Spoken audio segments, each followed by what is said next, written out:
Breaking news AP ముఖ్యమంత్రి చంద్రబాబు సంచలన నిర్ణయం తీసుకున్నారు. వైసీపీ హయాంలో ఇసుక అక్రమాలపై సిఐడి విచారణకు ఆదేశించారు. బాబు ఉచిత ఇసుక పాలసీ అమల్లో జాగ్రత్తలు తీసుకోవాలంటూ కలెక్టర్లకు సూచించారు. అక్రమాలు జరిగితే సహించేది లేదంటూ హెచ్చరించారు చంద్రబాబు.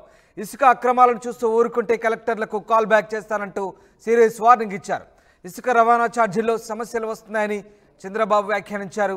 ఇసుక సరఫరాలో పూర్తి పారదర్శకంగా వ్యవహరించాలన్నారు. ఇసుక సరఫరాలో ప్రతి స్టెప్ను డిజిటలైజేషన్ చేస్తామంటున్నారు ముఖ్యమంత్రి. ప్రకృతి అందించిన ఇసుకను ఇష్టం వచ్చినట్లుగా తవ్వేయడం దుర్మార్గమన్న చంద్రబాబు ఇసుక పాలసీలో జాగ్రత్తలు వహించాలన్నారు. దీనికి కలెక్టర్లదే పూర్తి బాధ్యత అన్నారు. ఎలాంటి గతి తప్పిన కలెక్టర్లే దీనికి చర్యలకు బాధ్యులవుతారంటూ ఆయన హెచ్చరించిన పరిస్థితి కనబడుతోంది. అవసరమైతే అక్రమాలు చోటు చేసుకుంటే కలెక్టర్లను కూడా కాల్ బ్యాక్ చేస్తామంటూ హెచ్చరించారు ముఖ్యమంత్రి. ఇసుక రవాణా ఛార్జీల్లో సమస్యలు వస్తున్నాయన్న ముఖ్యమంత్రి ప్రకృతి ప్రసాదించినటువంటి సహజ సంపదని చాలా జాగ్రత్తగా వాడుకోవాలని, దీనంతటిని కూడా చాలా జాగ్రత్తగా ఇష్టం వచ్చినట్టు తవ్వేయకుండా దుర్మార్గంగా వ్యవహరించకుండా క్రమ పద్ధతిలో వినియోగించుకోవాలంటూ ఆయన సూచించినట్టుగా తెలుస్తోంది. ప్రతి స్టెప్ను ప్రతి అంశాన్ని డిజిటలైజేషన్లో పొందుపరచాలంటూ చంద్రబాబు ఆదేశించినట్టుగా తెలుస్తుంది. చంద్రబాబు కలెక్టర్లకు ఏం ఆదేశించారు, ఇసుక పాలసీ సంబంధించి ఎలాంటి వ్యాఖ్యలు చేశారో ఒక్కసారి విందాం. రిజిస్టర్ చేసుకోండి, దెన్ మనం మెసేజ్ పెడతాం. హాఫ్ అన్ అవర్ ముందు రమ్మంటాం, నేరుగా వస్తారు. శాండ్ ఉంది, నేరుగా లోడ్ చేస్తాం, ఎక్కడ పోవాలని చెప్తాం, వెళ్తారు. వాళ్ళు కూడా ముందే అవన్నీ కూడా ఆప్షన్స్ అన్నీ బుక్ చేసుకుందాం. వాళ్ళకు పలానా దగ్గర నేను పోనంటే ఆయన చాయిస్, పోయే వాళ్ళకి మనం ఇస్తాం. ఏది కూడా స్టాండర్డైజేషన్ చేస్తాం. రేట్లన్నీ స్టాండర్డైజేషన్ ప్రకారం ఎవరైతే విల్లింగ్ ఉంటారో అవన్నీ ట్రాన్స్పరెంట్గా పెట్టేస్తాం. ఇవన్నీ బుక్ చేసిన తర్వాత ఒకటి ఓబరైజేషన్ ఆఫ్ ట్రాన్స్పోర్ట్.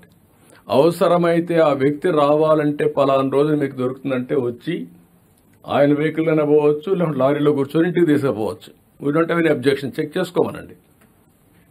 ఎక్కడైతే బిగినింగ్ పాయింట్ ఉందో, ఒక లారీ తీసుకున్నాడు 10 tons నేను వస్తానంటాడు అని బస్ లారీలోకి వెళ్ళిపోతాడు, లేదంటే ఆయన ఓన్ వెహికల్ ఉంటే వెళ్తాడు. బట్ ఎట్టి పరిస్థితుల్లో దీన్ని మాత్రం ఈ 3 component excavation number 1, booking at సచివాలయం నెంబర్ 2, నెంబర్ 3 ఏదైతే లారీస్ ఓబరైజేషన్, ఈ 3 కంప్యూటరైజ్ చేస్తాం. Will keep before you. You have to act very firmly. Nobody should touch. ఇది ఏదైతే పేదవాళ్ళకు ఉపయోగపడి మనం ఇప్పుడు రోటీ కపడా మకాన్ అంటాం, ఆహారం, దుస్తులు, ఇల్లు, ఇది ఇంటికి కావాల్సిన ఇసుక. అది కాకుండా it is the right of the common man. నేచర్లో వచ్చిన ఇసుకని కొంతమంది ఇష్టానుసారంగా చేయడం చాలా దుర్మార్గం.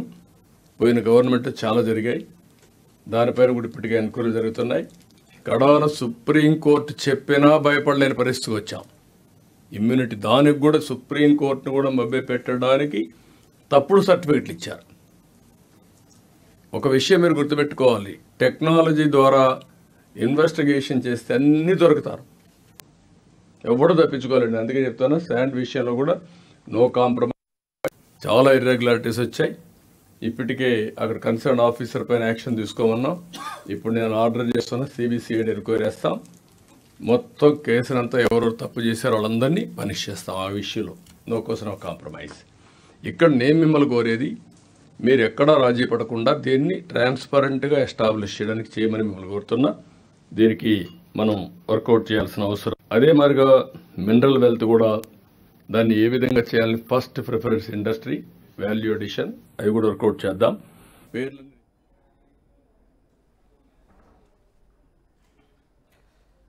ఏపీ ముఖ్యమంత్రి చంద్రబాబు సంచలన నిర్ణయం తీసుకున్నారు. వైసీపీ హయాంలో ఇసుక అక్రమాలపై సిఐడి విచారణకు ఆదేశించారు. బాబు ఉచిత ఇసుక పాలసీ అమల్లో జాగ్రత్తలు తీసుకోవాలంటూ కలెక్టర్లకు సూచించారు. అక్రమాలు జరిగితే కలెక్టర్లపై కూడా చర్యలు తప్పవంటూ హెచ్చరించారు ముఖ్యమంత్రి. మా ప్రతినిధి కృష్ణమోహన్ జైన్ అవుతున్నారు. కృష్ణమోహన్, గత ప్రభుత్వ హయాంలో జరిగిన ఇసుక పాలసీకి సంబంధించి చంద్రబాబు సిఐడి విచారణకు ఆదేశించినట్టుగా తెలుస్తోంది. ఎలాంటి విచారణకు ఆదేశించారు, అలాగే కలెక్టర్లకు ఎలాంటి సూచనలు చేశారు ముఖ్యమంత్రి? ఎస్ రామదాస్ మొత్తం మీద అయితే ఉదయం నుంచి జిల్లా కలెక్టర్లకు సంబంధించిన సమీక్ష సమావేశంలో చంద్రబాబు చాలా అంశాల మీద డిపార్ట్మెంట్ వైజ్గా కూడా తన రివ్యూను కొనసాగిస్తున్న పరిస్థితి అయితే ఉంది. ఇసుకకు సంబంధించి అంటే మైనింగ్ శాఖకు సంబంధించిన వ్యవహారంలో మాత్రం చంద్రబాబు చాలా క్లియర్గా చెప్తున్నారు. మనం ఉచిత ఇసుక ఇవ్వాలని చెప్తున్నాం, అనౌన్స్మెంట్ కూడా చేశాం. అయితే అక్కడక్కడ చాలా కంప్లైంట్స్ వస్తున్నాయి. ఇసుక సరఫరాలో కావచ్చు, లేకపోతే డిక్లరేషన్ అంటే వాటికి సంబంధించిన ఎవరికి ముందు ఇవ్వాలి, తర్వాత ఎవరికి ఇవ్వాలి అనే దాంట్లో కూడా చాలా కంప్లైంట్స్ వస్తున్నాయి. అధికారులు ప్రాపర్గా దాన్ని డీల్ చేయలేకపోతున్నారు. నేను క్లియర్గా చెప్పిన తర్వాత కూడా మీరు ఈ ఆహారం మీద కొంత ఇబ్బందికరమైన అంశాలు మళ్ళీ తిరిగి పునరావుతున్నాయి. కాకపోతే దీని మీద ఇప్పటికి కూడా మీరు అధికారులందరూ కూడా కలెక్టర్దే బాధ్యత, జిల్లాలో ఏ ఒక్క తప్పు జరిగినా కలెక్టర్ బాధ్యత వహిస్తాను, తర్వాత కలెక్టర్లు అవసరమైతే కాల్ బ్యాక్ కూడా చేసే పరిస్థితి ఉంటుంది. సో ఇటువంటి విషయాల్లో మీరు చాలా జాగ్రత్తగా తీసుకోండి. గతంలో ఇసుక మీద జరిగిన సహజ సంపద ఇసుక మీద జరిగిన వ్యవహారంలో కోట్ల రూపాయల అవినీతి జరిగింది. దానికి సంబంధించిన అధికారాన్ని కూడా మొన్న సస్పెండ్ చేసాం. ఇప్పుడు సిబిసిఐడి కూడా దాని వెనకాల ఎవరున్నారు అనే దాని మీద కూడా సిబిసిఐడి కూడా విచారణ ఆదేశాలకి జారీ చేస్తున్నాను. అయితే ప్రస్తుతం మాత్రం ఇసుక సంబంధించిన వ్యవహారంలో కూడా ఒక సిస్టాన్ని పెట్టాలి. ఎవరైతే ఇసుక కావాలనుకుంటున్నారో అతను ఉచితంగా తీసుకుపోవచ్చు. అయితే ట్రాన్స్పోర్ట్కి మాత్రం డబ్బులు కట్టాల్సి ఉంటుంది.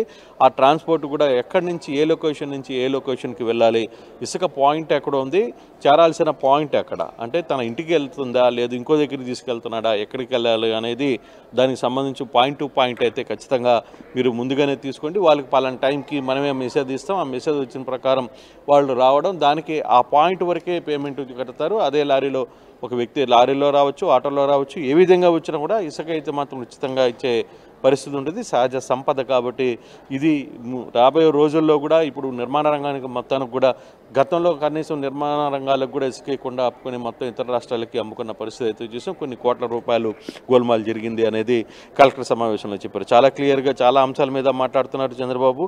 మరోవైపు ఇదే సంబంధించిన వ్యవహారంలో గత ప్రభుత్వంలో జరిగిన ఏదైతే అవినీతి జరిగిందో దాని మీద సిబిసిఐడి ఎంక్వైరీకి కూడా వేసిన పరిస్థితి. సో ఇటువంటి సిచ్యువేషన్స్లో రేపు సిబిసిఐడి ఎంక్వైరీలో ఏ విధంగా బయటపడతాయి, అసలుకి ఇప్పుడు వరకు వెంకటరెడ్డిని అనే అధికారి మీద చర్యలు తీసుకున్నారు. అయితే ఫర్దర్గా అసలుకి ఈయన ఒకడే చేసాడా, దీని వెనకాల ఏమున్నాయి, తర్వాత ఫర్దర్గా జరిగిన ఎటువంటి పరిస్థితులు ఉన్నాయి, దీని వెనకాల ఎవరుండి కథ అంతా నడిపించారో అనే దాని మీద కూడా కొంత సీరియస్గానే ప్రభుత్వం ముందుకు వెళ్ళే పరిస్థితి అయితే చాలా స్పష్టంగా కనపడుతుంది రామ్జీ. అయితే వ్యవహారంలో ఇప్పటి వరకు రామ్దాస్ జరుగుతున్న వ్యవహారంలో ఇసుక ఒకటే కాదు, చాలా సంబంధించిన వ్యవహారాలు, చాలా సమీక్షలు, ఎడ్యుకేషన్ కావచ్చు, రెవెన్యూ కావచ్చు, వీటన్నిటి మీద కూడా పూర్తి స్థాయిలో ఒక సమీక్షలు అయితే అధికారులకి ఆయన మాట్లాడుతున్నారు. కలెక్టర్లకు కూడా చాలా క్లారిటీగా చెప్తున్నారు. ఒకవైపు పవన్ కళ్యాణ్ కూడా ఒకటే క్లియర్గా చెప్పారు, అవినీతి మాకు కొన్ని తెలియకపోవచ్చు, కానీ మీరు తెలిసి తప్పులు చేసినా మాత్రం ఒప్పుకునేది లేదు. మా సైడ్ నుంచి తప్పులు జరిగినా డెఫినెట్గా మీరు మా దృష్టికి తీసుకురావాల్సిందే అని